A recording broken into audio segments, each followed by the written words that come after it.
Welcome back. In this video, I'm going to show you how I create shadow in images. So I have here my road and I have here also a car. Okay, the first step is to go here to adjustment layer and I'm going to add exposure. Reduce exposure to almost dark and I'm going to play a little bit with gamma collection. I want to bring this one behind our car. I'm going to hit Ctrl I to invert. Okay, with the exposure layer selected, I'm going to brush tool, opacity 100%, flow 8%, smoothing 0. I right click to open the option so I can adjust a little bit my brush settings here. I want to make this one flat and reduce this size. So in this image now I'm going to assume like the light is coming from this side where we have more light. Before you are doing this thing, make sure here the foreground color is white. I'm going to make it like that.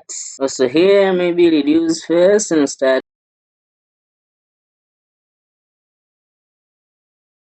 So we have done for this one. We can see now here is before, here is after, here is before, here is after. Have this one also for you, like bonus. Same procedure now in this. You can see here the light is coming from this side. That's why the table shadow is just going like this position. So I'm going to add here adjustment layer, exposure. I reduce exposure and I a little bit is gamma correction. I'm going to invert it, Control I. Then I start making the shadow.